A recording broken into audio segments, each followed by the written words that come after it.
Good morning, everybody. Welcome to IT Live, and it's brought to you by Academy Sports and Outdoors. Texas Homer right here, joined by Joe Cook, Eric Nalin. Just a couple days till Texas finishes the season versus Michigan. But of course, we're going to talk portal stuff. Who we want, delicately, but mostly who we're playing defense on, all that kind of stuff. Keep the roster moving forward, and then we're going to talk how our current players that we know we do have, how they fit Muschamp system. I know people reached out and requested that directly, and Eric was able to provide that. We have a new special for you guys. Join Inside Texas, guys. 50% off the Ultimate Fan Bundle. Inside Texas, On3, and Rivals. Would love to see you over there. Deal after deal after deal provided to you guys. Hey, how's everyone doing? Hope you enjoyed your weekend. I was in San Marcos hanging out. It was quite nice. Like to be in Central Texas, but now I have returned and we can talk some football. Eric, do you want to do the retention article, or do you want to kind of hit back on you had the latest macro and micro portal rumors article too? Is there one that you prefer, sir? No, it doesn't matter to me, man. It's all important right now. Okay, cool. We'll go chronologically then. We'll pull up the micro and macro. All righty, here. As I wake up, I don't know why. I'm like, ugh. All right. Let's talk Florida. There's a lot of important stuff going on in Florida. Let's just address that first, Eric. What's going on with Jaden Baugh, dude? And then how do the other guys on that team affect him potentially? Oh, well, if we're talking Baugh, then that update is maybe a slightly behind. It's older, obviously. On Baugh, it's, obviously Florida is trying to keep him out of the portal. Texas is hoping that he does go in the portal. I know other schools will have interest if he does. Ohio State, Georgia. If he goes in the portal, I don't think there's going to be any issue of where he's going to end up. It's going to be pretty obviously Texas. I think Jabbar Jalute gives Texas an edge up against Ohio State and Florida, and has them squarely, or against Ohio State and Georgia, and has them squarely in it against Florida. I do sense that the meeting they felt with him went good last week on the 23rd, but they seem to be a little uncertain on what he's doing right now on the Florida side. And if they're uncertain, that's a positive sign for Texas. Until he announces anything public, I don't think, people truly know what he's going to do. I do know that there remains some confidence on the Texas side that he's likely going to end up in the portal. Is the distance between having that talk and now important, or why wouldn't a player just not have the talk and then say, hey, I'm coming back? Or is that just an agent game too, where they want to stretch it as much as possible? How does that actually work, Eric? He's not really playing agent games. The family, I think, has a lawyer, which is a little bit different. I think it's just going to end up on where he wants to be. I do think the distance, without them knowing from the conversation, you hate that in any negotiation, right? It doesn't matter what's being negotiated. If you have a party that you're trying to retain and you're not hearing the exact positives you want to hear, you're going to feel a little trepidation. And I do think that they're a little bit concerned on that side at this point. But they've had confidence up until the most recent conversations we've had about it. But I don't know, man. And the confidence on the Texas side that he's going to go into the portal hasn't waned. So, I don't know. I don't know how it's going to play out. It's a tough one to cover, obviously. The only Jaden Baugh probably truly knows what he's going to do. And he's kind of a private guy. He's not really a flashy social media type. He's not dropping hints all over the place. And, he could end this probably right now by just posting a gator emoji or something like that. But that's not really – I don't even think he wants to do that. So, we'll see. Right now, I think I think the signs are positive for Texas that he hasn't shut it down, and there is distance from his meeting with Sumrall and some other staffers, and still hasn't shut it down. So I think that's a good sign for Texas. There's also another data point in that there are a lot of other Gators who have announced, like, I'm coming back, I'm re-signing, I'm doing this. I think they got Vermel Brown. They got a few other guys. We obviously know Lagway went into the portal, but Baugh has not made one of those announcements as we're talking about. And also Dallas Wilson hasn't made those announcements. So Florida's putting the effort in front of these guys to get and come back. He's got it done with a lot of different players, but those are two notable ones that still haven't decided, what, Gainesville's the place for me next year. Yeah. SEC receiver market watch. The Ryan Williams thread was a lot of fun that Paul did. That was enjoyable. That's name recognition only. This last season for him was pretty rough, man. And then, of Yeah. course, Cam Coleman, all the big names. What's going on there? Yeah, this is sort of the rumor mill stuff about, wide receivers from the SEC that might go in. And you could throw Dallas in there as well, Dallas Wilson. Cam Coleman, I lean towards him staying at Auburn. I don't really think they can afford to lose him. They're probably going to lose Eric Singleton. At least that's the latest rumor on him. And if they lose Singleton, that's probably a move to free up money to keep Cam. I think Cam likes it in Alabama. Feels comfortable there. Obviously, it's home. But you have to watch A&M. A&M is going to be very active in any top receiver that goes, and I've heard them associated with Dallas Wilson too if he goes into the portal. And Ryan Williams, the Ryan Williams thing is interesting because he's kind of fallen out of favor with Alabama, but he's still very talented. But why? What are the reasons he fell out of favor? I think Kalen DeBoer's got a lot to figure out on how much is Ryan Williams really worth. We know what he was worth based on the freshman upside and ability he demonstrated, but what's he really worth now after a sophomore year? I could see that one being a little interesting to follow. I don't think Texas would necessarily get involved with Ryan Williams, to be honest. I'm not sure that that's what they're looking for. I think they would want more of a certain floor if they add a high-level wide receiver. But it's one to watch because, Ryan Williams is heavily discussed. So I posted what I was hearing there. Well, it's tough too because a lot of that is mental, right? It's a lot of drops, not running his routes, not getting the ball later in the season. These are all things to point to a player that mental eval somehow got shaky. And so that's he why lacks focus, and I'm not sure that Austin would not be the place to come and get focused to on. increase focus. Yes, maybe it works if you're like Elon Musk or Joe Yeah. Rogan, but I don't know if it works for a 18-year-old or whatever. He's probably still 17, right? I think he's 9 years old, man, from everything that was last year. But interesting there. Running back dominoes.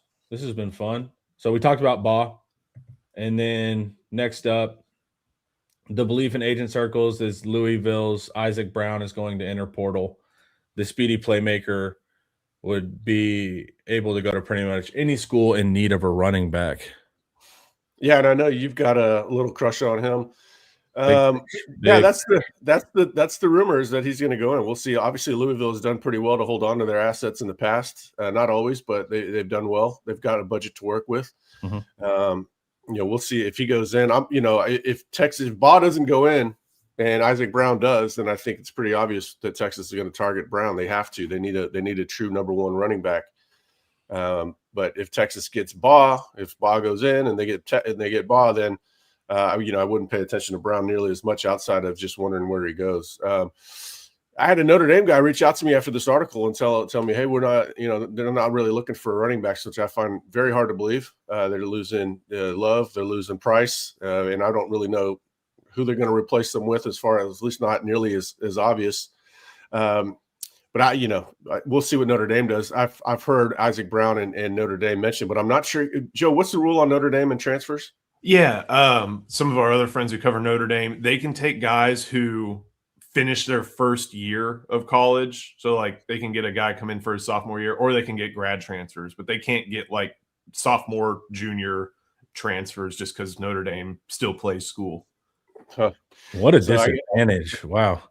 Yeah, I guess that would rule out Brown. Brown's about to be a junior, right? So he was, so he wouldn't be graduated, obviously. Yep, I don't know. We'll see what Notre Dame, I think, is going to. I'd be shocked if they didn't take a running back. And Isaac Brown, even if Baugh goes in, there's going to be schools that might want Brown even more than they would want Baugh. I disagree with that, but I could see how you could see the argument one way or the other. The running back dominoes, I think, is going to be really intriguing because Frank Wilson's going to Ole Miss now, and then Lane's trying to probably bring his guys now, and you have the carousel of Florida, and now Texas has Jabbar Jalouk. I think the SEC, even with Isaac Brown, there's going to be a lot of different pieces moving around the SEC as far as the running back position. Coach Top over here mentions Caden Durham. Yeah, we think Caden Durham's going in. Somebody reported that. I don't know how credible that reporting is, or I don't know how credible that outlet is. That reporting sounds credible to me. Yeah, the interesting thing about Ole Miss changing, Kiffin going to LSU is they're flip-flopping running backs coaches. So that's where a lot of the relationships are. Frank Wilson and Harlem Berry. What's the guy's name at Ole Miss going to LSU? Kevin something, and Kewan Lacey. But, I mean, Kawan Lacey, it wouldn't surprise me if he ended up at a school not named Ole Miss or LSU. It just remains to be seen how it's all going to play out. The dominoes are insane. So there's another person mentions Caleb. Caleb Hawkins from North Texas. Again, I'm watching Jaden Baugh more than I'm watching anything else. If he goes in the portal, then, it's not – I don't see how Texas would be able to – or even why they would want to or need to. You just spent a lot for Derek Cooper, so you're not going to bring in Hopkins and block Cooper after spending that money. It just doesn't make sense. Now, if Baugh doesn't go into the portal and Texas doesn't get him, right, then all bets are off. They're going to have to look at Isaac Brown if he goes in, Hawkins, who has announced that he's going to go in. But then, the difficult thing with Hawkins is he's an Oklahoma native. Now, does he want to go to Oak State to reunite with Eric Morris? Or has it always been his dream to go to OU? I have no idea. Yeah, I did a little looking around, and this will be something I get up today, just seeing what everybody else is talking about, what they need around the network. And, Oklahoma, one of the things that our friends mentioned over at Center Scoop, they're looking for a tight end. They're looking for another defensive tackle. They're also looking at running back because that room is, they've tried over and over to get that running back room looking right. It hasn't really done that, in the past couple of years. So they're going to probably have to take another crack at it. And that's a guy from Oklahoma like Hawkins does make sense. And I was surprised just how, you always hear of guys who rise through the ranks. Ahmad Hardy, obviously, someone who, goes from ULM to Missouri. He's an All-American. Missouri had that walk-on running back, I think, a few years ago, who, went from walk-on to All-American. We know about Michael Taft. And Hawkins was like the number 1,600 player in the country during the last cycle. And he was an athlete. And I don't know if he went to like a tiny school or something like that. But, the portal, one of the results of it is you can find these guys that other schools found, and then you get to take advantage of them for the right price. And let them do the early development where it's a little shaky. So that'll be a big thing, right, Nelson? Homer, look at Dean Cotton rolling all over Dean Connors rolling all over LSU from U of H. U of H stole him from Rice. Yeah. You could find – I mean, I'm not saying Texas should be looking at Dean Connors or anything, but you can find good players everywhere. Ryan, I've been arguing these numbers all weekend on the board. It's been a lot of fun. Go watch Saturday's show I did with Ian. I talk about Baugh's numbers, but I just don't want to open this can of worms again. I've been battling on the board all weekend with it. All right. Let's talk portal retention. Here's my thing with running backs, just quick thing. Baugh's the number one domino, even for me. If he wants to come, yes. I mean, it's just done yes there. And then after that, then we can start arguing Isaac Brown and all of that. But even I, who like Isaac Brown, Baugh's got to be the first choice there. He says no, now we open it up to extended arguments. But Baugh's the first piece in this chain of dominoes. Good to hear that you still have your sanity about you. And then after, if Baugh goes in and they get him, then we're going to be looking at a different class of running back too, most likely. Yeah, that's what I want. So if you get Baugh in this style, okay, cool. Give me a number two that's more explosive. Vice versa. If you get Isaac Brown, give me a heavier back at number two. I just want that balance, and you can achieve it both ways. It's ultimately just a stylistic argument at that point. Okay, let's do some portal watch, retention watch here. Now, if you're on Inside Texas, we try to keep people off the roller coaster. We don't really report stuff unless we have to. So this is not designed to scare anybody, but Texas is still working on Trevor Gooseby and Ryan Wingo. And I know Ryan Wingo's there's some mixed feelings on Ryan Wingo. I think people are absolutely crazy to not want Ryan Wingo back. Wingo, I think, did a lot to open up the offense, even when the ball wasn't going to him. There was the perimeter passing game that replaced the run game that was woeful, that really opened up the passing game. He deserves credit for that. And then he made a lot of big plays towards the end of the season. Yes, he had his drops. We know that. If you watch any college football outside of Texas, you will have seen drops all over the place. Jeremiah Smith had 3 against Texas, I think. Ryan Williams, who fans would give their left arm for, had like 10 this season. Even Cam Coleman had his drops, and he had a fumble that ended their season. If Ryan Wingo would have done that, never would have heard the end of it.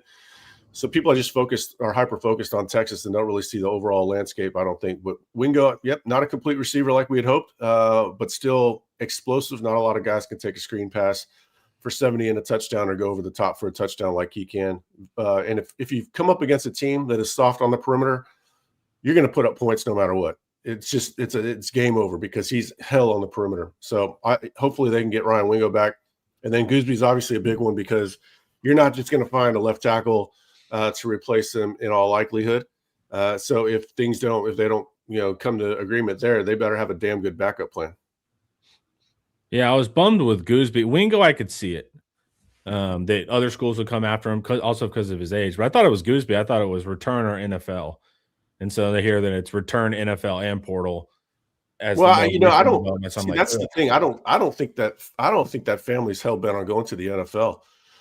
He's young. He's young for his grade. Needs another year of physical maturity. Ideally they'd get that at Texas. And Wingo's not even looking for a raise or anything. I don't think so. It's not like he's trying to hold their feet to the fire. We'll just see, man. Texas is being very aggressive. But part of that aggression is building out the entire roster and not just spending it all on a couple of players. That's not how it is. That's not how it works. Yeah, it's tough. Goosby, to me, it makes more sense theoretically. I have no intel, so this is just me talking. But Goosby makes sense because he's the number one left tackle. You want to pay. Now, you can't pay so much that now you can't get your guards you need. That, sure. But with Ryan Wingo, it's a little different where it's like he's not a true number one yet. So if the payment is trying to be a number one, I can see him going elsewhere where he would be a number one when really for us right now he's a really effective perimeter player like a number two or a number three. But Goosby to me is just like he's a clear starting left tackle. So hopefully we can get that figured out. But even I've had my knocks on Wingo. I don't want Wingo to leave.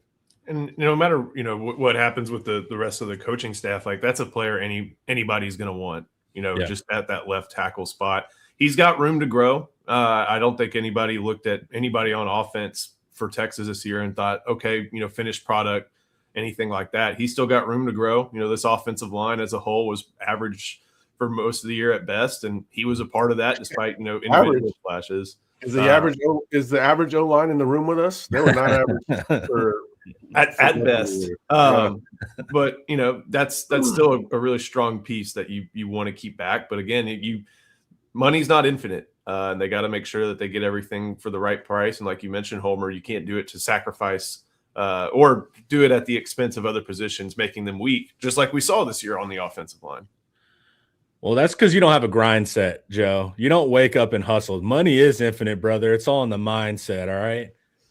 But yeah, these two are tough because you're like, yeah, I want to keep them, but you don't want to forsake things. It's the fun world of modern football. And do you think there was strategy? And hey, Goosby, you're going to be one of our representatives for the Cheez-Its Bowl press conference. What do you think was going on there, Joe? I think that's part of it. Even Flood even mentioned a couple guys who we had, had our antennas up on, they're making possible decisions, guys further down the depth chart. So yeah, and it's nice to be able to get it straight from him. Well, what's next for him? Said he's going to wait till after the Citrus Bowl to make a decision. So yeah, I wonder if that was a little strategic, but also who else are you going to bring? Maybe you bring Ryan Wingo and you get the same question for him. Right. Yeah, so that's what I'm about to say. That they're going to have a leadership void on this team on offense for sure. It's Arch is taking the mantle because of so many guys opting out. But going into next year, who's going to be the leaders if you lose Goosby and Wingo? Wingo is the most tenured guy in the wide receiver room. Goosby's you lose the leader. Trey. You lose Trey. Yeah, you lost Trey. So there's going to be a void in leadership. The turnover is going to hurt Texas more talent wise. I just can't believe that normally when two sides are so perfect for each other, like Goosby in Texas, and I think Wingo in Texas too, it usually just gets done. So we'll see. We're not trying to scare anybody, but it's not done, and it's worth noting. If we expected it to be done by now, and it's not. Well, if the inverse is you don't talk about it, and then big graphic, Goosby's blah blah blah, and then everyone's mad at you for not talking. Yeah, right. I know. Yeah, there's a lot of we're stuck in those catch-22 situations quite a bit. Yeah. But man, it's a trip. I don't know if in this one, is this the one where you talk about? No, that's probably in your Muschamp's Fit article. We'll talk. This one's from today. Yeah. Okay. But I want to talk about Muschamp's coaching style, but we'll hit that and how that could have effects. All right. Looming chaos we have here. Let me see what I got. I bet you say you don't expect. This is the thing. People are like January 2nd when the portal opens. That day will be historic. But you're saying maybe not. that's something that I thought was interesting. I think, yeah, I'm not. First of all, nobody can sign until they go in the portal, and you can't go into the portal until midnight on January 2nd. And a lot of people are saying there's going to be deals done. I think there's going to be a lot of verbal agreements done before January 2nd, which can't, whatever, you can't stop that. But I don't think there's going to be as much signing on January 2nd as some people think. At least that's not what I'm hearing. I think, Texas probably has a good idea on one player that they're going to get. Outside of that one player, I think there's still a whole lot of horse trading, and guys are hearing from multiple schools, and there's agents involved. So even if you feel good about a guy, you don't know for sure. Mm-hmm. Once you offer a deal, that deal is likely going to get shopped. That's the hard part about giving guys deals. Texas is usually tries to get the guy to say they want to go there first, and then they'll figure out the financials if they can. That's they don't want their offer shopped. It's going to be chaos, but it already is chaotic behind the scenes. I think that's what the first sentence says under looming chaos. It's very chaotic behind the scenes. These agents are, it's hard to put into words how much, it's not, you can't even call it tampering because agents are doing all the back channeling and all this. We talked about it a while back, right? The agent will just hand schools his list of guys that he represents. Here you go. It's basically a shopping list. It's crazy. It's out of control. One of the things also, these are, what's that old Rumsfeld line? Known unknowns. We don't even know the unknown unknowns. What are the players that have not either don't have an agent or don't really have like anybody who knows how this process works, and it's like boom, he shows up in the portal, and that creates a run and changes teams' approach to what they may want at a position. Like there's all the agent talk and all the guys who have announced that they're going to enter the portal and things like that. But there are guys who are just sitting at home and haven't talked to anybody. Maybe the coaches have an understanding. Maybe they're just straight up lying to their coaches. And come January 2nd, they're just like, boom, there's a name that kind of shifts everything on its head. Muschamp had a funny podcast he did like a year ago, and he was talking about the new college football. And he said the coaches play games with you. First off, he was calling everybody pirates. He's like, they'll just board your ship. And he was like, when we were at Georgia, people were just hopping on all the time. He said he had a player come in the podcast that basically told him that he wasn't going to transfer. And Muschamp was like, I didn't even know that you were thinking about transferring. And then the coach that he got offered from and said no to, he was like, but ex-coach says hi. And so it's just like they're doing wild stuff like that. He's like, Coach, I'm just letting you know I'm staying. He didn't even know he was going to leave, but shout out to that coach. But he said, people call it tampering. I call it recruiting. And I was like, that's an SEC coach, baby. Bring up this Des Garrett one because I explicitly said he wasn't looking for a. We haven't heard that. We haven't heard he's looking for a race. So he's not. We're not reporting that at all. Okay, cool. When the season started to go bad, I told everybody on IT, look, there's going to be a lot of renegotiations. That's if you're an underperforming team, underperforming player, this isn't the major leagues where you can be injured for half of your contract and still pull $200 million. That's not how it works. If you don't produce, that contract's gonna change. Yeah, there's a difference in wanting a raise and not wanting a cut, and so that's the fun new world as well, man. All right, we're going to talk Muschamp's fits. I can just hear your frustration, Eric, whenever you talk about all this portal stuff. What a nightmare behind the scenes having to follow these. Well, and it's also the same conversations every day. It's Groundhog Day, which was on TV the other day, and that movie still holds up. But a lot of people don't understand finances at all. That there's finite capital. You're trying to stretch it as much as possible. You're not going to overspend. If you overspend on a player in one place, it hurts you in another. It's a lot of common sense and a lot of logic, but fans have to become more GMs in this era. It's why it's tough too. Like when we lost LaFau, I was like, I just didn't want another position on the pile that we had to spend, because there's just a lot of spots. And when you do that, now you're making tougher decisions. If you just had to fill 3 spots, and you could spend like crazy, but we have so many different pieces and variables. Luckily, I'm wrong now because I didn't think left tackle would be one of them, but you don't have to worry about quarterback. That's expensive. Edge is really expensive for your top tier guys. So we're out of a lot of the super expensive stuff minus left tackle now, but still it's a broad swath. Left tackle was always going to be expensive because you're either going to keep them or replace them. That's true. Yeah. Cornerback is expensive, but it's already expensive on the roster because you got some young guys that are very, very talented, probably 3-year players. So that's not cheap either. But at least you don't have to go to the portal and get somebody. They don't necessarily need Caleb Downs, that sort of guy at safety. But getting Jelani back, that was not cheap either. So there's a bunch of trade-offs. You're still spending in a lot of ways. But yeah, interior O-line shouldn't be that much, fortunately. There's ways to cut corners at running back. They're obviously not trying to, and I I agree with that, because if you get a difference maker at running back, it's going to overcome some of Flood's flaws.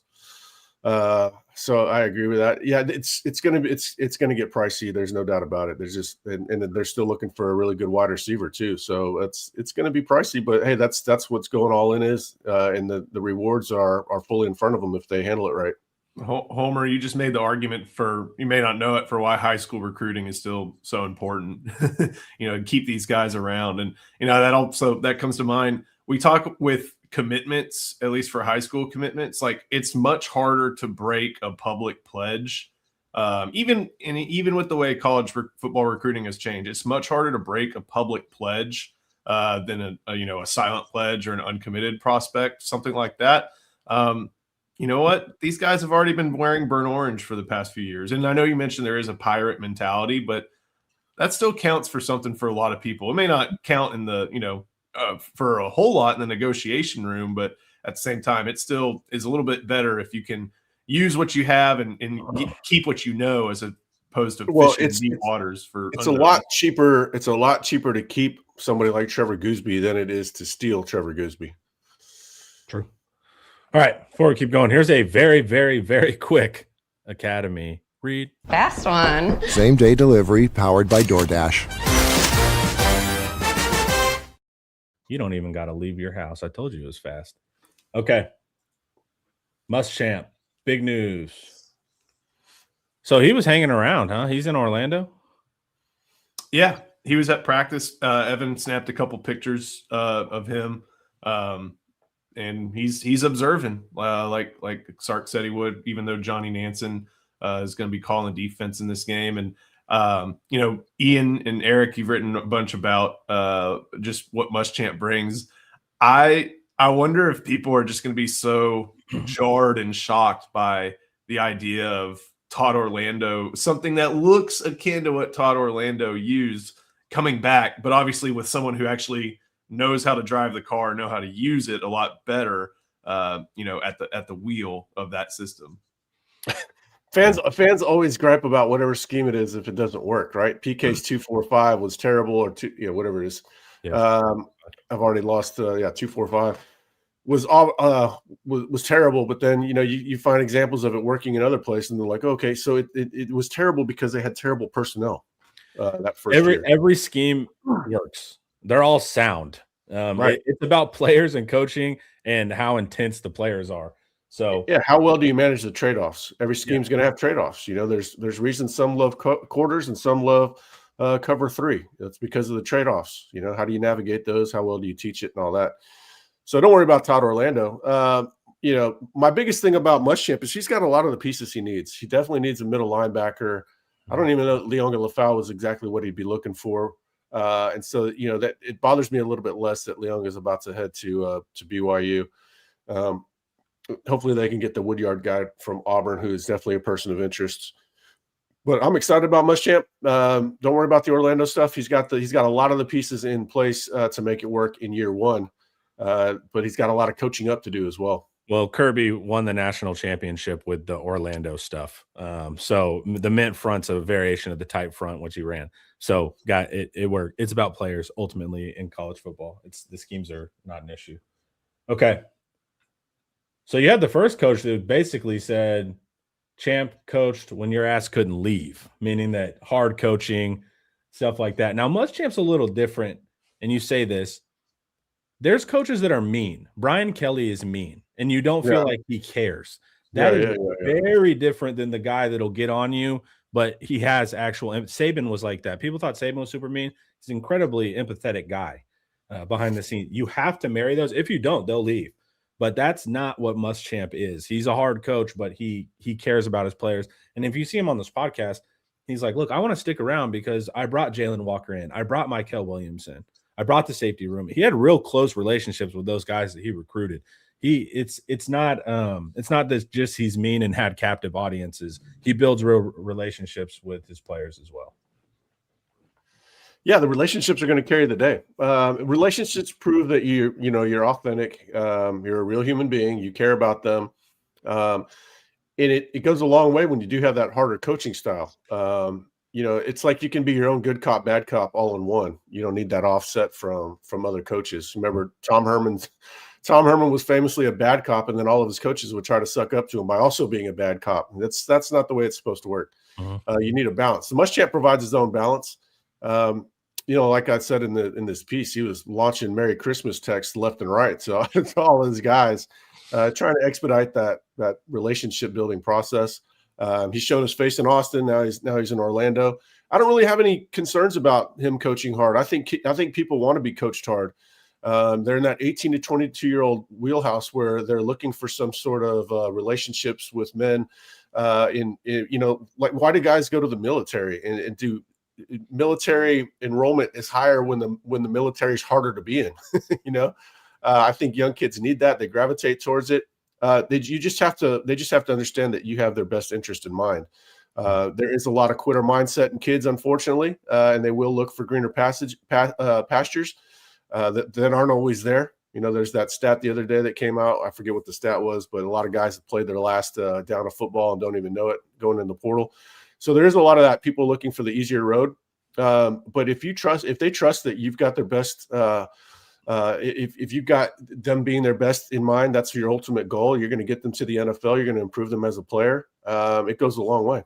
And I like this. This is a great comment that just got brought up. It's not like he's been out of coaching for 15 years. He's been around. Like, he's been pretty much he hasn't just sat on the sidelines. He was a little bit stepped back so he could have some opportunities to go watch Vanderbilt, watch his son play this past year. But he's been involved. And thing that I can't remember if you get to this or not. Muschamp's undoings as a head coach were always offense.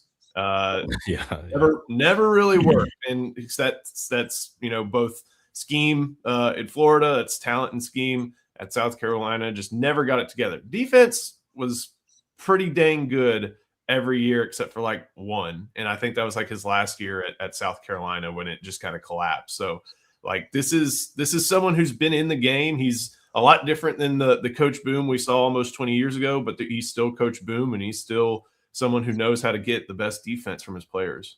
Yeah, I'm not worried about him in that regard. The relationship coaching hard, not worried about that in the least, actually. More worried about how soon can he get these guys firing on all cylinders. It's a lot to ask for in one offseason. Well, also, the problem is Muschamp's been coaching. So what was he, 31 when they won the national championship? So he's been in the consciousness for so long that they think he's super old. He's younger than PK. He's like 55. So we have this concept that he's like 65, like close to retirement. He's not. He was just a little phenom and got coordinating gigs way early, but it's not like he's out of touch or like so old that he can't relate. Joe just said he's got a son that's in college, so he's not out of touch, man. That's what I'm saying. And also there is a little, like, I'm sure there will be a couple situations where the kid doesn't handle it and does go to a greener pasture. That's Kirby's WWE promos. You end up self-selecting a little bit. You create an evolutionary system where tougher guys do stick around and then they play meaner. So even if it does solve for some of the weaker-minded people, probably not someone you necessarily want on the team anyways there, but he has a balance. Watch his podcast. He says people think I'm a psycho when I'm at like Kroger's. He's like, I'm a normal guy. It's just I get a little Remember that clip of what was it? He like Sergio Kindle just destroyed Tech, and he like does a jumping celebration with Sergio Kindle, and he's like, "Oh, I can't do that anymore because I've strained my back or something like that." Like you don't do that with coaches, and coaches don't do that with players that they don't really try to get the most out of. Who's the face of the Texas defense player wise? Simmons. Yeah, he's an absolute freaking dog. He's a psycho too. That's a match made in heaven, man. Those corners are going to be tough. Jelani's tough. Like the secondary's tough-minded. Anthony's East Texas tough. Lance Jackson's East Texas tough. I mean, this is not a concern at all. That's what I'm most looking forward to. I just want to see it coordinated quickly and up to speed. And first we need to see the linebacker that's going to be calling it. So there's a lot of questions to be asked. We'll have a whole offseason to talk about all the intriguing points, the concerns I have. There are a few of them, but I'm not concerned about the toughness and running guys off. None of that. I'm not worried about that. Because that's also Sark. Like Sark's, for all the stuff we're talking about with Muschamp, like we feel pretty confidently that Sark, all these things that we're saying also apply to Sark in the way that, of course we want the offense to be better, but they all come from the Saban tree where, okay, it's hard coaching at the highest level. That's what you need to win at the highest level. And so it fits into the program. Sark has a lot of people, he's not trying to fool them. He's just different in public and media settings than he is behind the scenes. He's a lot harder behind the scenes. For sure. And he's selecting for that. There's a reason he wants Muschamp. There's a reason he wants Jaluk. He's saying, I want this style of coaching. Yes, Evan is on the ground in Orlando right now as we speak. And we've got Charlie on the ground in Orlando covering the Under Armour game as well. Under Armour practices. Might be in the air right now, but he'll be there soon. He'll be there. He'll be there. Where does Atkinson fit in early? Well, guess what, man? We will answer that. Good timing. Yeah, good time. Thanks for the lead in, dude. Okay, so we're going to start off with the Buck Jack edge. This is going to be a nightmare because we spent 4 years really getting fans to understand what a Buck and a Jack were, and we finally got there, and then now they switch with the meanings of these things. So the Jack now in a no, I'm not even going to read. The Jack now is in Georgia language is what the Buck would be. But if you go to Muschamp's 2014 playbook, the Buck is the Buck. So we don't really know. Think of this as Colin Simmons. This is your pass rushery move player, but we don't have two traditional pass rushers like we originally had. Yeah, the guy standing up is still an edge. Buck, Jack, doesn't matter what you call him. We're going to call him Colin Simmons this year. Maybe call him Brad Spence at times. We'll call him Smith the Rogbo a little bit here and there. It doesn't really matter. It's your stand-up edge guy. We'll figure out what they call it for this specific incarnation of the Muschamp defense. It doesn't really matter. It's just an edge player. Joe, the first thing I'm going to give you, well, I'll let you do it for question number 2. But if you get to meet Muschamp, I'm going to hand you a list of what are these positions called. We need those. Patch list. Yeah, just once you get your good question in, just ask him what these positions are called. But that's the player that's going to move around that you'll see. It was like a Chaz Chambliss for Georgia, that kind of stuff. So Colin Simmons is that Buck Jack edge style. And then now we have a defensive end who is strong side, peak and strong side meaning to the tight end side. And PK ran this, so it's not super crazy. The difference is they won't always be outside that tackle pass rushing. They'll have to fit into the B gap more in different techniques, play heads up. They're going to have to be slightly more physical than the PK system, but PK still ran this plenty, so it's not it's just Ethan Burke. Ethan Burke, especially the Vandy game where Ethan Burke played up and down the line. It's Ethan Burke. So strong side end, normally has his hand in the ground, 6 tech, 5 tech, 4-eye. And even on sub packages, that guy goes even further inside. So it's perfectly tailored. This is why I say I'm not worried about the personnel matching to his defense, because Lance Jackson can do anything. I mean, Lance Jackson would be an All-American tight end. Lance Jackson is a freak. It doesn't matter what you do with Lance Jackson. Another year of strength and conditioning, which he attacks the gym. He'll put on the weight. He stripped down a little bit of weight. He was 270 when he got to Texas. I think he clocked in at 255 or 260 for the season. They can easily get him back up to 275. I think obviously strength and conditioning is always designed to get what you want at a certain position. We're going to see a lot of different changes, I feel like, and changes that aren't going to be, again, to bring it back to Orlando, not going to be putting Malcolm Roach and trying to slim him down to make him play middle linebacker. It's going to be changes that actually make sense. If it is, 10 to 15 pounds on or 10 to 15 pounds off, like they're going to have the pieces to be able to do that with this system and these players. So this is their 3-down variation. I know there's 4 people on the line, but that Jack can move around. So Jack, Colin Simmons, Jay, and that end, what we're talking about here, see how he's in that 4-eye a little bit inside. That's your Lance Jackson style. So this is this is what the 3 down looks like in that system. And so a little visual help so you guys can see what we're talking about. Yeah, with each player, I put what his best fits are from number 1 on down to what he can do, from basically what he's designed to do to what he can do. Yep. And so, Lance Jackson, I've got him as DN, but I also separate DN from 4i because it's different. To me, it's different. They're different body types. Now you can get away with it with Lance Jackson like you could with Ethan Burke. Not every DN is ideal for that, and especially when they're younger in their career. Like Jamarian Carlton is perfect for this position. But playing 4i as a true freshman, now that's a tall order. Yep.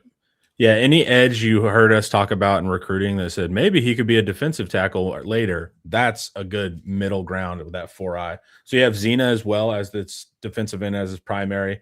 You think his secondary would actually be more of the Jack Buck, Colin Simmons role, and then his last option would be 4i.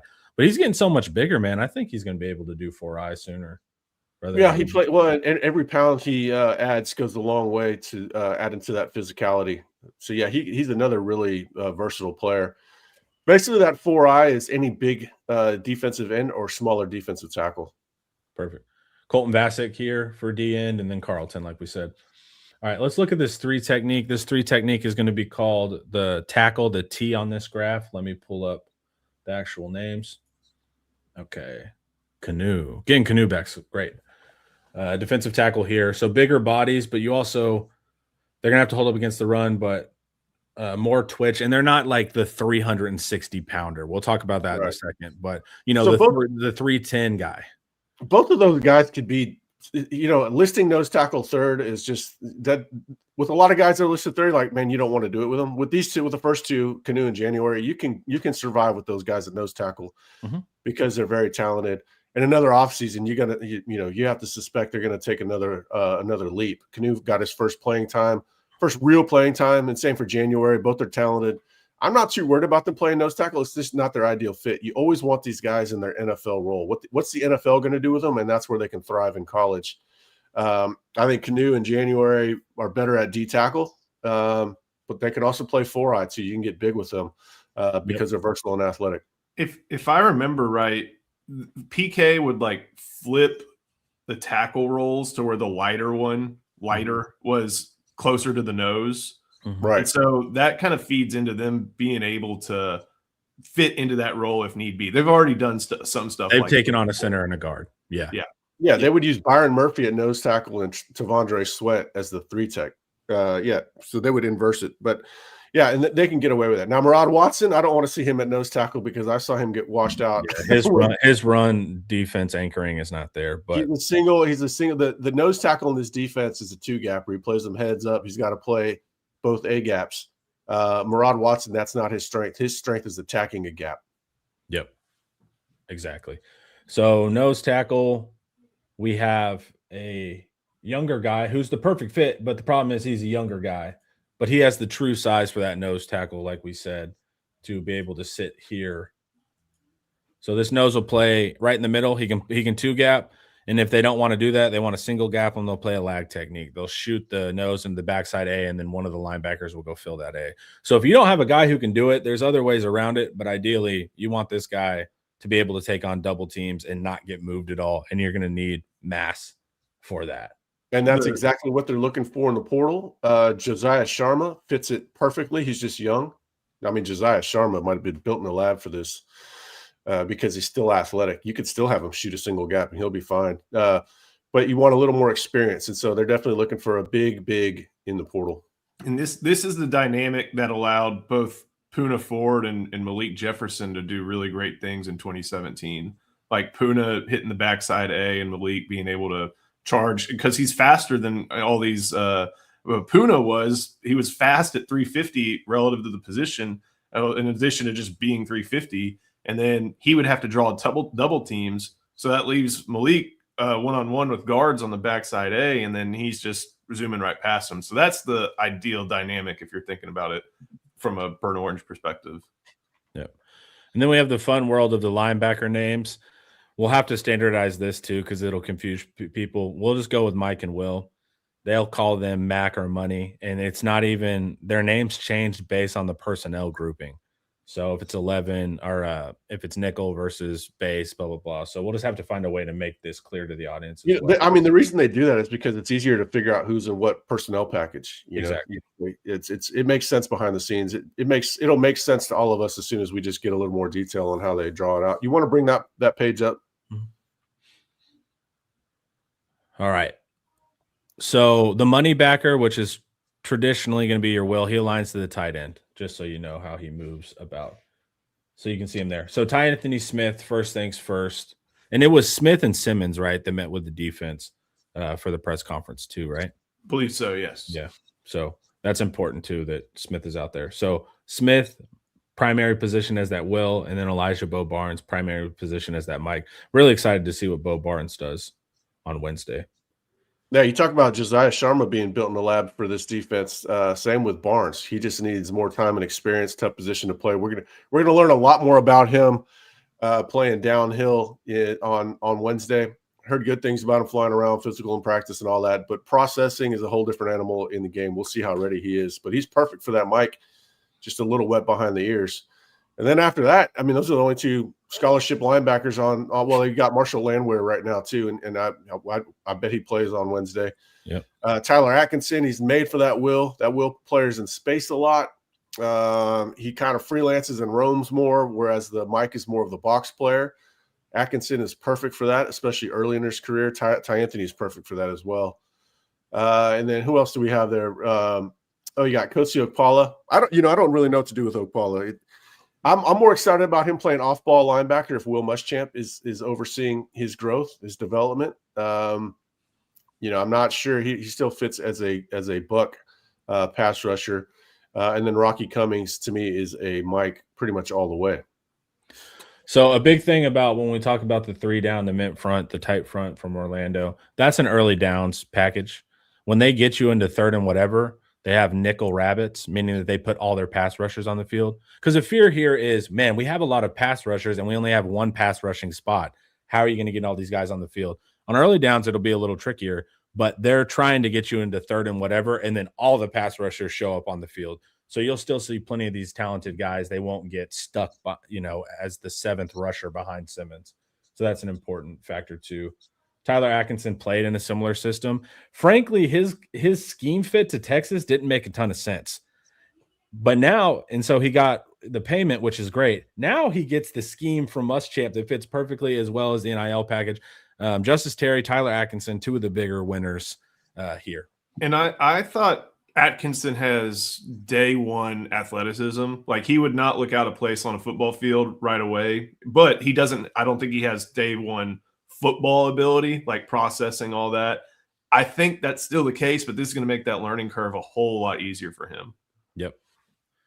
Rocky Cummings, see you in a couple years. I hope you're a psycho. All right.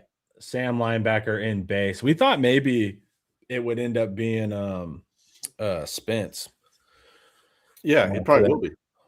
So I think that would be cool there, because then you're going to get the pass rush ability. I think I just forgot to list him there. Yeah, it should be Spence. Yes, it'll be Spence. That just makes perfect sense. Yeah. How often we see them in that defense, I'm not sure, but Spence is perfect for it. Yeah. All right, before we keep going down to the old secondary, let's hear a word from our main man, Andre the Lawyer. Texans know when you're injured, there's one name that gets results: Andre the Lawyer.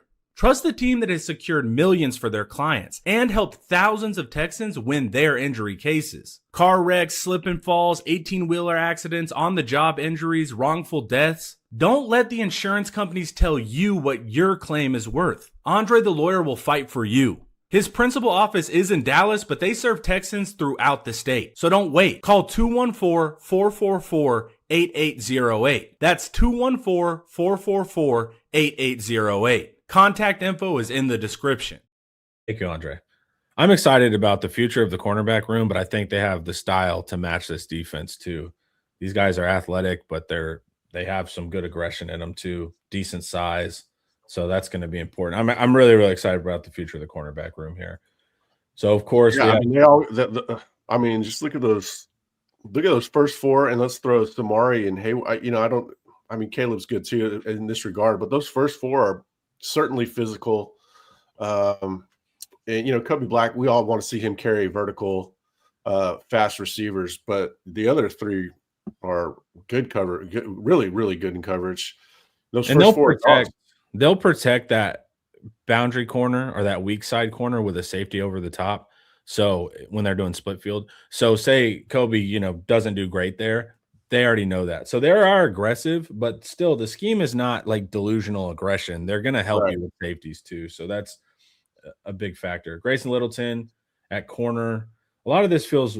We'll talk. I think do you have a nickel piece? Yeah. A lot of this is Wardell Mack dependent to me. If you can get Wardell to stay at nickel, then it comes a little bit clearer to me on who you're going to do at corner. Otherwise, I think Littleton might stay at star. I don't know. What do you guys think?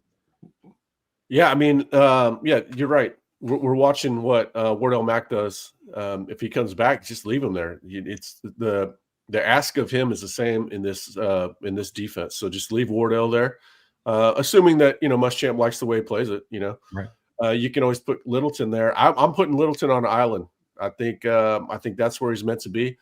I would try to look if Wardell left. I would ask Kobe, like, how do you feel about playing nickel? Janae did it, because that you love his physicality and his length, and then you're not worried about protecting him with the safety over the top as much. Because Cade Phillips at the other corner is lights out. So they've got the pieces to work with. Muschamp might even want to try Warren Roberson at star. I just don't, I don't list him as that a possibility because I haven't heard that with, the way the last two defenses ran. But he's got the physical side of it, the build for it, and the coverage ability for it. But I don't know. There's a lot to process, and he's just coming into his own as a corner. So I'd probably leave Warren at corner. They've got options at nickel, but if they get Mack back, it makes you better at cornerback.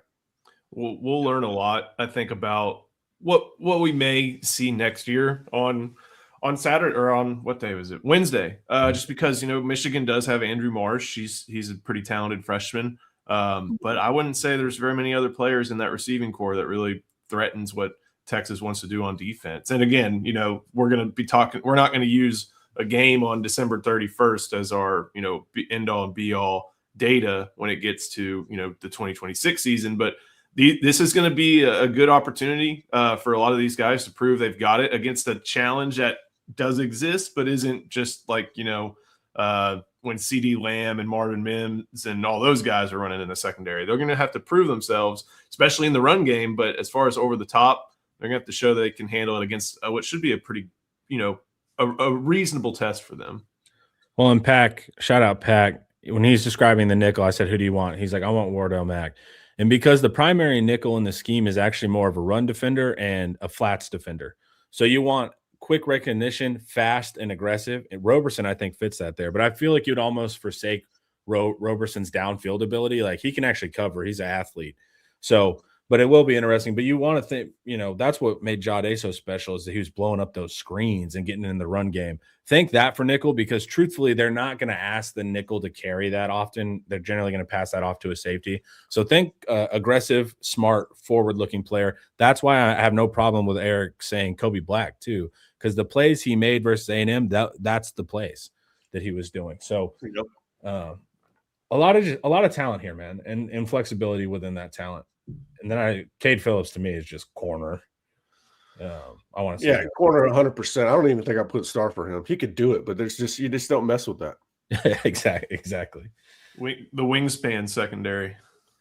So this would be another thing that's confusing and fun. So strong safety traditionally means your box safety or run stopping safety. That's not the case in this new scene. It means that when they say strong, they mean passing strength in this situation. So he'll sit over the nickel, and the nickel is always going to go to the receiver side with the most speed threats. So this is actually more of a safety that's going to handle in the pass more, opposed to smacking guys in the box. So yeah, it's not as confusing if you. It's similar to calling a strong side defensive end. Remember that the free guy is often in the box, but he also gets to freelance more than the strong safety does. So you can remember it that way. It's not as confusing. We're just not used to it. So think strong safety. You're thinking of obviously your field guy, which you would normally have in the post, under a PK system, And it's your fast guy. So, I mean, it's Xavier Filsaime, Jonah Williams, your center fielder, that sort of guy. They've got options there. They're just not, Xavier has some experience, but they're not as experienced as you'd like. Yeah, if you want a quick solve that you can tell pre-snap for the average fan, find wherever our nickel is, the safety that's lined up near our nickel. That's going to be your strong safety. They travel together. All right. And now the free safety, who's actually, like Eric said, he can freelance. So what he'll do is if he's in coverage, he's helping that weak side corner. So say like I said, you're worried about Kobe Black with speed. They ISO him one receiver side. It's Kobe Black's side. You're worried about him running a fade. They'll keep that safety up top to help out with that. But they can also freelance him and send him down in the box, all of that kind of stuff. So he's more he's more flexible, as Eric said. So Jelani. And the big thing with Jelani is watching the All-22, he's an incredible athlete. He's going to pop. It was a little bit Overshone-y. It was hard to break down because fans would see Overshone make these incredible plays that 3 or 4 times a game. They've just Overshone must be amazing, but he struggled with some of the minutia of the actual system. Jelani's had that a little bit. I don't think there's a better guy you can bring in to teach a person's safety. So this is exactly what, beyond the money that Jelani needed to come back, this is the teacher you want. I think this is a great, great thing for Jelani. Like, speaking to that point, I know, what was it? Gunnar Stockton had 4 touchdown passes. He could have had 6, and that would have been because of Jelani McDonald. So there's still room for growth for him. Yeah, absolutely. But I love this mix here. And then Jordan Johnson, Rubel. Yeah, Jordan's really good for that. I think I put Star there too. I put Star there for both of them, depending on what they want to do in a sub package. Mm-hmm. If they try to do what they did under PK, where you have a big nickel to defend against 12 personnel, some of these guys can play nickel, within those constraints. But Jordan Johnson Rubel he's a physical box player. You can even put him. Recently they've taken with him at linebacker and dime, just to give you an idea of his play style. Not saying he's going to do that for Muschamp, but he brings a physicality and toughness and intelligence that I think Muschamp's going to like. For sure.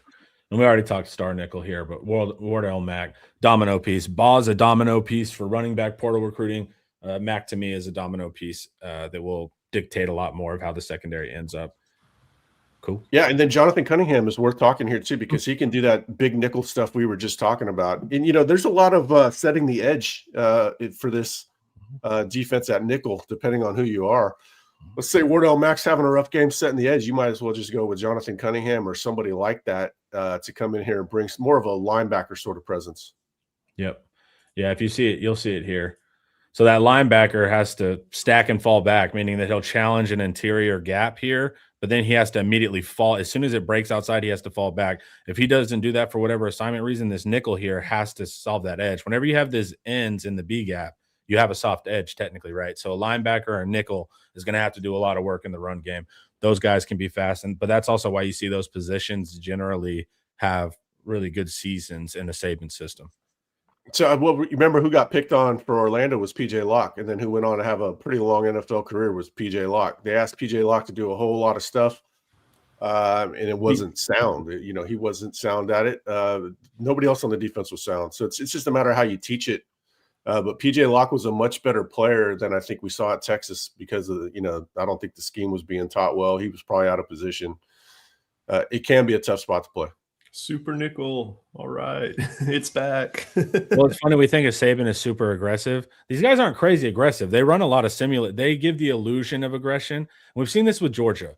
When Georgia is showing you something on one side of the line, those guys aren't coming. They're going to fall back and they're going to fire somewhere else. They're sound. They keep 7 in coverage. They're just tricking you with visual aggression a lot. Unless it's like 3rd and 20, then they're going to kill you. The aggression isn't from firing a bunch of blitzers. It's from asking very, very talented players to hold up on a lot of one-on-one battles outside and put pressure on the offenses that way. It's a psychological aggression in a lot of ways too. So you're right. It's execution and just how they play. But PK was multiple. So they ran these fronts. So that's what to Eric's point, like this is not, hey, we need 3 years to get Muschamp's guys in. Like these guys have done this, maybe in different amounts, but these guys have done it. You add some portal guys at key spots we've mentioned, but the cupboard is nowhere close to bare. And a lot of these players have played in these situations before. So It's pretty awesome stuff, and I'm excited, man. And I wonder what Muschamp. He's just observing. He's just Colin Simmons is pretty damn good. Scouting. So that's gonna be unique. I am quick before we go. I know we're at the hour. I want to see what Nansen does because the whole word on Nansen is that he was aggressive. So now that he has the full reign, I want to see how that changes from PK style, or if he's just going to run it back, or what. What we reported is it's still the PK playbook, and they've just simplified a lot, tossed out a lot. A lot of that has to do with not just not having the coaches there, but Michael Taft's not there, Malik Muhammad's not there. Those are your two smartest defensive backs.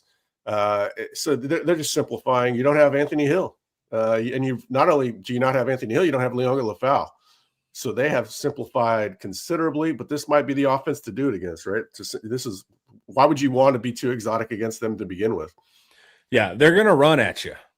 And so that's the big with two scholarship linebackers.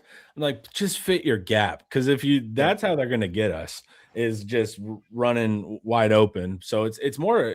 I agree. It's more about soundness for this, because I thought Michigan, because Pogge's interview with Mac, which was incredible, by the way. That podcast was awesome, but he was like, we could lose our whole damn team, but they haven't. They're only down 3 guys. So Texas actually has way more opt-outs and NFL stuff. So it's actually Texas that's more blurry than Michigan is, and I did not think that was going to be the case. There is the aspect that Michigan's also on their third choice play caller, because whatever one of the offensive line coaches left goes to Missouri, right? Obviously Sharon isn't there. So they're down play callers, and like you mentioned, this is the offense. They do a lot of misdirection and motion, but it's to move gaps in the run game. And what better way to simplify things and be like, hey, blitz that gap, make it easy for those guys. Yeah, just get your gaps, and I think you'll be fine. But it's gonna be fun, man. Just a couple of days. Weird Wednesday game, guys. Come over Inside Texas, 50% off the fan bundle. It's ultimate. Inside Texas on 3 and Rivals. You get a bunch of that stuff. We would love to see you over there. And as Eric keeps dropping Portal Mania news at all times. Man, I don't know what to expect, man. January, I know I'm not going to sleep a whole lot from the 2nd, well, probably even the 1st, well, New Year's Eve. Okay, the 31st.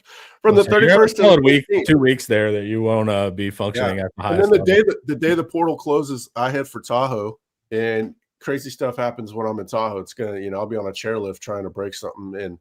And despite the portal being closed on the 16th, we'll still have players making their decisions, into that next week.